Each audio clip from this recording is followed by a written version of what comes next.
Thanks for staying with us. Now, we've asked Derek to clean up his act this morning. He's on a mission to save the planet.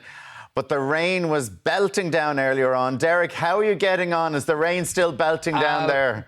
Proper eco warriors here this morning. We're getting hit, we're getting belted out of it by the wind and the rain. A little bit of a breather now, thankfully. Anyway, we're joined now by Anya Lawless from Clean Coast and Brendan O'Reilly from Rush Tidy Towns, also involved in the Clean Coast as well. And Anya, we'll start with you.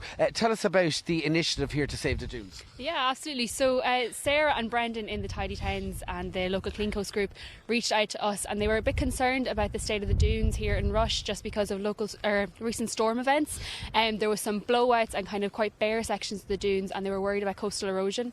So we said we'd come out and we could do a bit of a survey of the dunes and see what we could do, and we decided to run a bit of a marram grass planting pilot project here to see if we could help shore up the eroded areas of the dunes with some basically transplanting the marram grass from a healthy area of the dunes out at the back into these sort of eroded parts of the front to try and grow some fresh. So it's kind of like transplanting hair, really, isn't it? It is a little bit, yeah. Basically, like taking the grass from small sections of the grass from out the back where there's no sort of wind or the tides or anything affecting it into these front areas that have been damaged by the recent storms. Now, the type of grass itself that you're transplanting in, is this local grass to the area itself? Yeah, it's from the same dune system actually. So it's the marram grass, and you'll know it if you're kind of familiar with coastal areas. You'll know that kind of like long spiky grass, the marram grass, and you probably see it as well.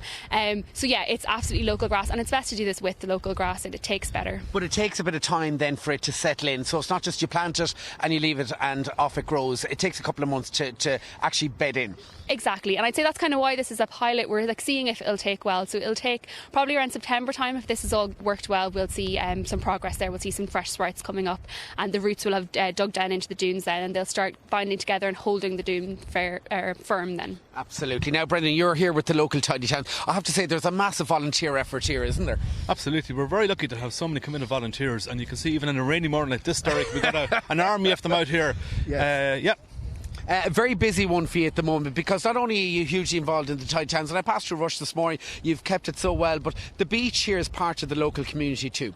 Absolutely. Like the beach, I suppose after COVID or during COVID, we realised on our doorstep we had this fantastic amenity, our two beaches, North and South Beach, and I suppose we you know, when people were limited to the 2 kilometre limit, they were out in their droves then, of course, walking the beach, and we had an exceptional amount of people come forward to become litter pickers for us. So in a way there was an upside to that to some degree, and people have continued to do that also. I suppose lockdown played in your favour because so many people signed up to the local initiative, get involved in Tidy Town, but also in the Clean Coast. Absolutely, and it is so important for people to do that, of course, because at the end of the day somebody has to do it, and you can see the results here. We have a pristine beach before us. Absolutely, and litter as well is a big problem on the beach, but the volunteers are hands on and they get stuck in.